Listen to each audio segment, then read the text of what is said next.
Mais longtemps avant Babylone, il y a 5 ou 6 000 ans, une autre civilisation remarquable a vu le jour dans ce qui est aujourd'hui l'Irak. Les Sumériens possédaient une culture exceptionnellement avancée.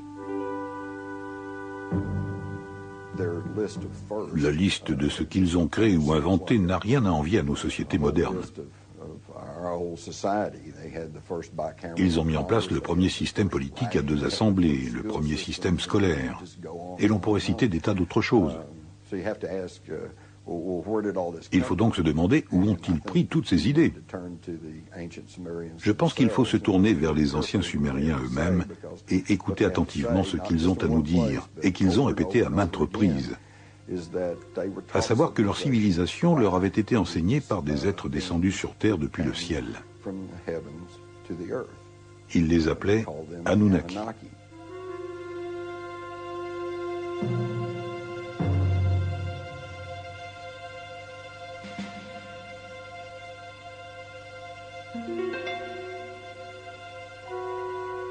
Les Sumériens ont écrit leur histoire sur des tablettes d'argile, comme celle-ci, oubliée pendant un demi-siècle dans un recoin d'un musée de Berlin. Peu de personnes ont réussi à déchiffrer cette langue ancienne. Zecharia Sitchin est l'une d'entre elles. Les écrits et les éléments picturaux qu'ont laissés les Sumériens derrière eux, et qui datent de 6000 ans, parlent de gens venus d'une autre planète, appelée Nibiru, et de nombreuses descriptions montrent des personnages beaucoup plus grands, au moins du tiers, peut-être plus, que la moyenne des êtres humains, autrement dit des géants. Ce cylindre sceau sumérien, provenant d'un musée de Berlin, est étonnant à plus d'un titre. Il décrit notre système solaire avec le Soleil au centre et les planètes disposées autour. Une réalité que la science européenne ne découvrira qu'il y a environ 300 ans. Il montre également Pluton que nous n'avons découvert qu'en 1930. Mais il indique aussi une autre planète que les Sumériens nommaient Nibiru et de laquelle étaient venus, d'après eux, ces géants célestes qu'ils appelaient Anunnaki.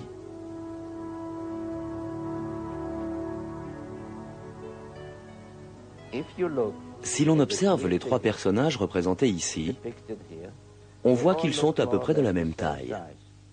Mais si l'on garde à l'esprit le fait que cette divinité est représentée assise et que l'on extrapole sa taille à partir de la distance comprise entre son genou et sa hanche, on réalise qu'il doit mesurer environ 3 mètres, un géant.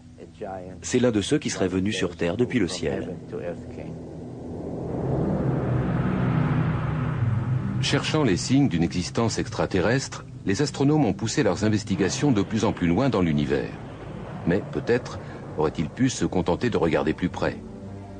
C'est dans notre propre système solaire qu'un mystérieux objet a récemment été détecté à proximité de l'endroit où les Sumériens avaient situé leur fameuse planète Nibiru, fief des Anunnaki.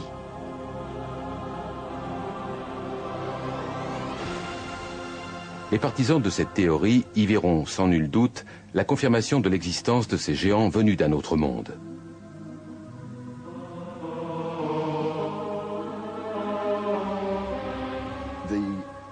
En gros, l'ancien texte sumérien nous dit qu'il y a plus de 400 000 ans, ces Anunnaki sont venus de l'espace et ont atterri sur notre Terre, dans la vallée du Tigre et de l'Euphrate.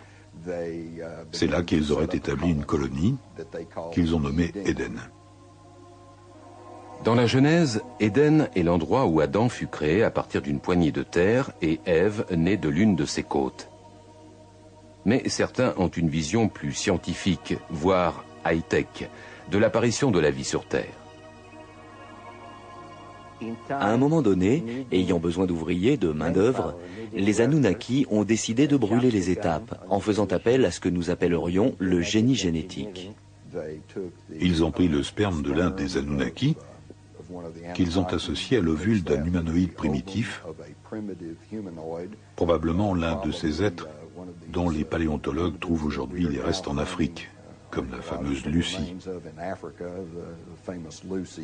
et ils ont produit une espèce hybride qui allait devenir Cro-Magnon ou l'homme moderne.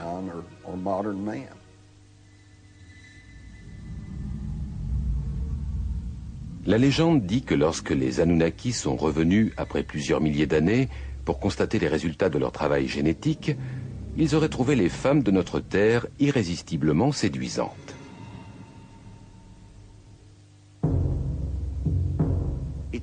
Tout cela est dans la Bible. On peut lire dans la Genèse que les fils de Dieu vinrent trouver des filles d'hommes dont ils eurent des enfants qui seront des héros.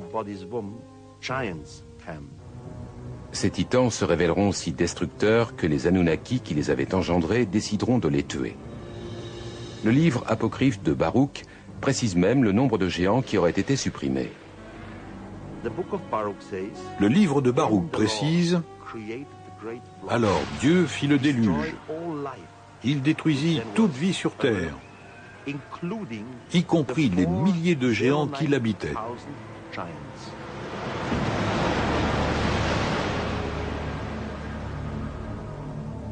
D'après ce récit, quelques titans réussiront à survivre, mais leur règne sur Terre s'achève et les humains vont devenir l'espèce dominante. Les géants vont toutefois continuer à vivre dans la mémoire des hommes, telle une image étroitement associée à nos origines. Pour certains, il s'agit de bien plus que d'une simple réminiscence. Un certain nombre de personnes continuent à décrire des rencontres avec des êtres géants qui seraient descendus d'un engin étrange. D'après eux, nul doute que les Anunnaki, ces géants célestes, reviennent en force.